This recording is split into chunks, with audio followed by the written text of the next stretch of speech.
Hello again, everyone. I decided to separate these two videos for those of you who maybe need a little more time to watch the videos or don't really want to hear this first kind of spiel that I have. You're not concerned about it. If that's so, totally cool. Trying to make it easier for you.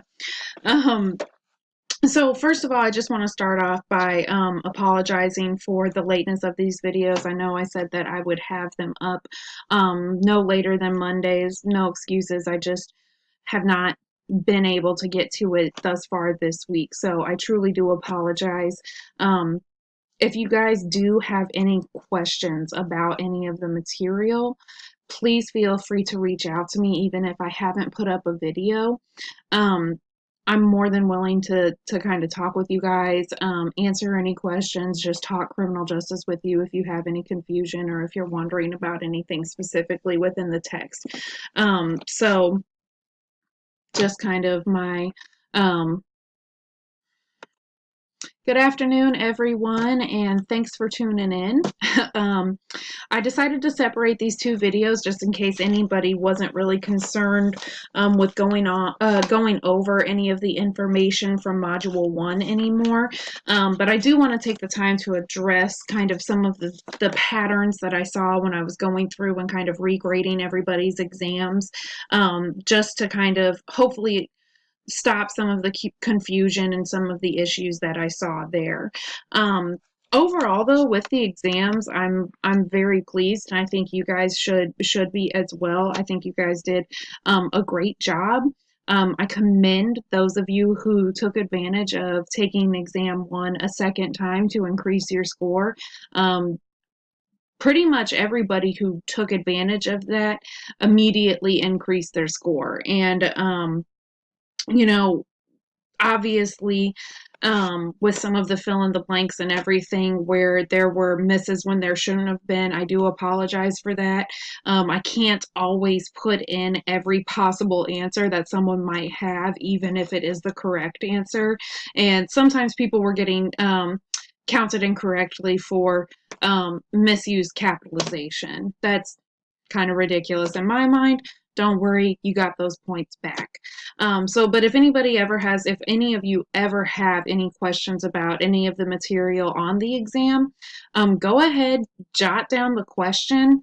After you get the opportunity to look through it and say, hey, I don't understand why I missed this, or hey, I don't think I should have missed this. I'm always going to review that information to make sure that you all get the points that you receive.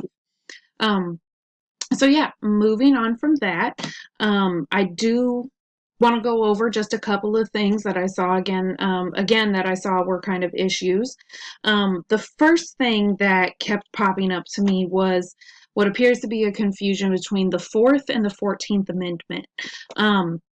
I believe the question was something concerning a man named Bob who became addicted to methamphetamine while he was in prison, and then upon getting out of prison, he was at his home, and a local police officer came to his house because he was informing local residents of a rise in crime.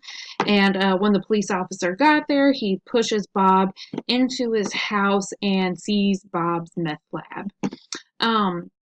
So using that information, keep that in mind. That was the setup for you guys. Let's look at the Fourth and the 14th Amendment. The Fourth Amendment specifically protects citizens from unreasonable searches and seizures. The 14th Amendment, on the other hand, addresses citizenship and the rights of citizens. It specifically states that nor shall any state deprive any person of life, liberty, or property without due process of law. So when you're considering these two kind of ideas, these two amendments, when you're looking at them and you say, okay, one protects from unreasonable search and seizure, and the other addresses citizenship and the rights of its citizens, and then you apply it to the specific situation in front of you, the one that fits best is going to be the Fourth Amendment. In that situation where you might think, okay, he's stepping into this man's home without his permission. He's not getting due process of the law. You're definitely correct, but you also have to look at and recognize the specifics of the situation. Whenever you're answering any of the questions on the exams, literally take only the information in front of you. That's the only thing that you should be thinking about, rather than kind of going through kind of maybe the critical thinking steps and trying to apply outwardly and look at it from there. The exams are specific and they're meant to be objective. So keep that in mind as you're answering those questions, okay? I think, I definitely can understand where that overlap is, but when you're looking specifically at a police officer without permission coming in and forcibly inserting himself into a home, you're looking specifically at an unreasonable entry. Yes, there was no due process, but he might receive, quote unquote, due process. Bob might receive due process after the fact. Does he? We don't know. We're just looking at that specific situation. If you have any other confusion on that, or any other questions or concerns, again, just reach out to me. The other two issues that I kind of saw that kept popping up were about the differences between four specific perspectives of justice. So the first set is due process versus equal justice. So while both due process and equal justice perspectives don't want any extra factors influencing any type of proceedings within the criminal justice system, due process really those who adhere to that perspective really want to preserve democratic ideals over actually punishing someone who is guilty. So they are looking at the criminal justice system actually providing fair and equitable treatment to those who are accused of a crime. The equal justice perspective, on the other hand, their greatest hurdle is they believe that the greatest hurdle within the criminal justice system is dispensing fair and equal justice.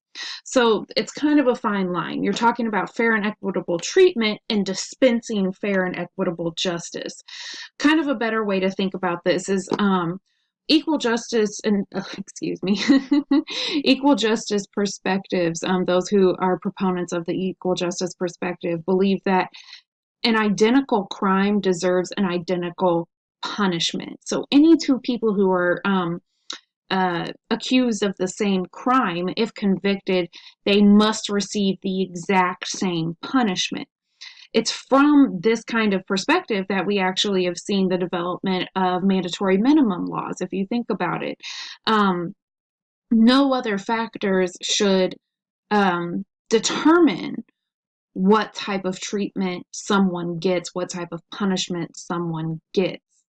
On the other hand, due process is really saying that as long as people are treated fairly and democratically while they are accused of a crime, and they don't want, and that means that no other extra factors are influencing the proceedings, then the equal justice isn't as much of an issue. They just want to make sure that those democratic ideals are upheld. So that's where, again, that kind of split comes from. Genuinely, I think the easiest way to think of it is to kind of equate equal justice in your mind with mandatory minimums. Put that out there and you'll kind of start to shift your thinking about it, and that might help you out in the future. The other set of perspectives that I saw getting confused a lot were non-intervention and restorative justice. So non-intervention perspectives, those who adhere to that really believe that the less the involvement of the criminal justice system in someone's life, whether they are an offender or if they are just moving through the criminal justice system and haven't been convicted yet, the better off that they'll be. So non-intervention is literally meaning we want less of the criminal justice system intervening in what's going on.